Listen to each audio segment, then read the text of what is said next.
আসসালামু আলাইকুম বন্ধুরা, আজ আপনাদেরকে দেখাবো আমি কিভাবে ভিডিও এডিট করি। তো সম্পূর্ণ প্রসেসটা আজকে আমি আপনাদেরকে দেখাবো। আপনারা খুব সহজে কিভাবে ভিডিও এডিট করতে পারবেন সেটাই আজকে আমি আপনাদেরকে দেখাবো। ইউটিউব কিংবা ফেসবুক ভিডিও এডিটের জন্য প্রথমে আপনাকে একটি সফটওয়্যার নামিয়ে নিতে হবে। সফটওয়্যারটির নাম হলো KineMaster। তারপর আপনি অ্যাপটিতে ঢুকুন। অ্যাপটিতে ঢোকার পরে আপনার যে ভিডিওটি আছে সেই ভিডিওটি সিলেক্ট করুন। এখন আমি আমার ভিডিওটি সিলেক্ট করে নিলাম। ভিডিওটি সিলেক্ট করার পর যখন আপনার টাইমলাইনে ভিডিওটি চলে আসবে তখন ভিডিওর যে আনুষঙ্গিক অংশ আছে সেগুলো কেটে ফেলুন।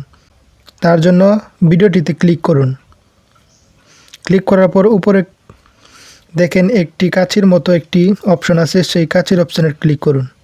ক্লিক করার পরে 3 নাম্বার যে অপশনটা আছে সেটাই ক্লিক করুন। তারপর প্রথম যে অংশটা আছে সেটা ডিলিট করে দিন। তারপর দেখুন আপনার যে ভিডিওর আনুষঙ্গিক অংশ আছে সেটি ডিলিট হয়ে গেছে। তারপর ভিডিওটি প্লে করে দেখুন। ভিডিওটি প্লে করে দেখার পর দেখুন ভিডিওর যে শেষের অংশ আছে যেখানে আপনি ভিডিওটি রিমুভ করেছেন সেই রিমুভ অপশনটি আবার ডিলিট করে দিন। তারপর দেখুন আপনার ভিডিওটি রেডি প্রায়। এখন এই ভিডিওটিতে আরও সুন্দর কালার আনার জন্য আপনারা কিছু কালার দিতে পারেন। তার জন্য চলে যান ফিল্টারে। ফিল্টার থেকে বেসিক, আর বেসিক থেকে আপনার পছন্দের মতো একটি কালার দিয়ে নিন। যেটার কালার অবশ্যই বেড়ে যাবে সেটার কালারটি কমিয়ে নেবেন। দেখুন আমি আমার ভিডিও যে কালারগুলো আছে সেই কালারটা আমি অ্যাড করে নিচ্ছি। আপনি আপনার পছন্দ মতো কালারটি অ্যাড করে নিন। এই কালারটি আমার পছন্দ হয়েছে, তার জন্য আমি এই কালারটি রাখবো। তারপর আমি অ্যাডজাস্ট মেনে চলে গেলাম। এখান থেকে আমি আমার ব্রাইটনেসটা একটু বাড়িয়ে নেব কিংবা কমিয়ে নেব। যেহেতু আমার ভিডিওটিতে পর্যাপ্ত পরিমাণ লাইট আছে তার জন্য আমি আর কিছু করলাম না। এখানে নিচে দেখেন আরও অনেকগুলো অপশন আছে। অপশনগুলো আপনি নেড়ে চেড়ে দেখবেন, অবশ্যই আপনার কাজে লাগবে। যদি আপনি ভিডিওটি কাট করে ফেলেন তাহলে নিচে ওই অ্যাপ্লাই টু অল অপশনে ক্লিক করুন। তারপর আবার ফিরে আসুন। ফিরে আসার পর ভিডিওটি আবার প্লে করে শুনুন। দেখুন ভিডিওতে কোনো আংশিক অংশ আছে কিনা, যদি থাকে তাহলে সেটা কেটে পড়ুন। এখন আপনি ভিডিওতে যদি ট্রানজ্যাকশন অ্যাড করতে চান তাহলে আপনি ট্রানজ্যাকশনে ক্লিক করুন এবং আপনার পছন্দ মতন একটি ট্রানজ্যাকশন দিয়ে নিন। দেখুন আমি আমার একটি ট্রানজ্যাকশন দিয়ে নিয়েছি। এই ট্রানজ্যাকশনটি আমাদের পছন্দ হয়নি, তার জন্য আমি চেঞ্জ করে নিলাম। আমি অন্য একটি ট্রানজ্যাকশন দিলাম। দেখুন কত সুন্দর হয়েছে ভিডিওটি।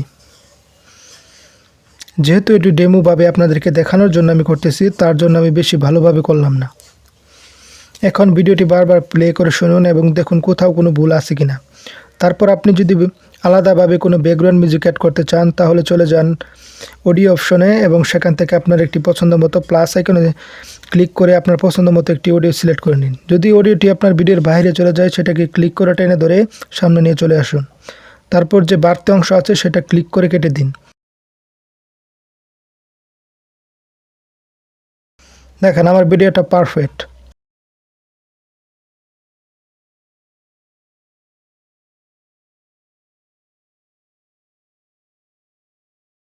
এখন ভিডিওটি যদি আপনি জুম করতে চান তাহলে অবশ্যই পেন অ্যান্ড জুমে ক্লিক করুন। তারপরে এটাকে টেনে ধরে সামনের দিকে নিয়ে আসুন, তাহলে ভিডিওটি দেখবেন জুম হয়ে গেছে। দেখুন আমার এই ভিডিওটি কতটা জুম হয়েছে। তারপর আপনার যদি ভিডিওটিতে ভয়েস কম মনে হয় তাহলে আপনারা অবশ্যই এই মিক্সার অপশন থেকে আপনার ভয়েসটা বেরিয়ে নেবেন। আর যদি আপনার ব্যাকগ্রাউন্ড মিউজিকটা প্রয়োজন না হয় তাহলে ব্যাকগ্রাউন্ড মিউজিকে ক্লিক করে পাশে ডিলিট অপশনে ক্লিক করে সেটাকে ডিলিট করে দিন। এবার আপনি যদি আপনার চান আপনার অডিওটা আরও সুন্দর করার জন্য তাহলে অবশ্যই আপনি চলে যান। এখানে ক্লিক করে আপনি চারিদিকে একটা কালো বর্ডার রেড করতে পারবেন। এখানে রিভাইভ টুলে গিয়ে আপনি আপনার অডিওটাকে আর সৌন্দর্য করতে পারবেন। এখানে অনেকগুলো ফিল্টার আছে, আপনারা ইউজ করে দেখবেন কোনটা আপনার ভিডিওর সাথে যায়।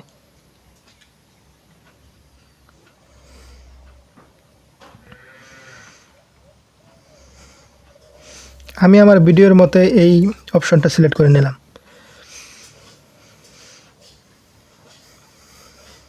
তারপর এখানে আরেকটি অপশন আছে ইকুয়ালাইজার নামে এই অপশনটি, এটাকে সংক্ষিপ্ত আকারে ইকিউ নামে পরিচিত। তো এইখানেও কিছু ফিল্টার আছে যে ফিল্টারগুলো দিলে আপনার ভয়েসটা অনেক সুন্দর হবে। তার জন্য সেখান থেকে আপনি সিলেক্ট করে নেবেন আপনার পছন্দ মতো একটি ফিল্টার। তারপর চলে যান এক্সট্রা অডিও অপশনে এখান থেকে আপনার ভিডিওতে যে অডিওটা আছে সেটাকে আপনারা আলাদা করতে পারবেন এবং এটাকে এডিট করতে পারবেন। এখান থেকে আপনার ভিডিওর যেখানে যেখানে ভয়েস খুব বেশি মনে হয় সেখানে কমাতে পারবেন, এখানে যেখানে যেখানে খুব কম মনে হয় সেখানে আপনারা বাড়াতে পারবেন। তো ভিডিওটা এভাবে রেডি হয়ে যাবে। তো উপরে ওই অপশনটিতে ক্লিক করে আপনারা ভিডিওটা এক্সপোর্ট করে নেবেন, তারপর সেভ করে নেবেন। সো এভাবেই তৈরি হয়ে যাবে আপনার পছন্দের ভিডিওটি। ধন্যবাদ।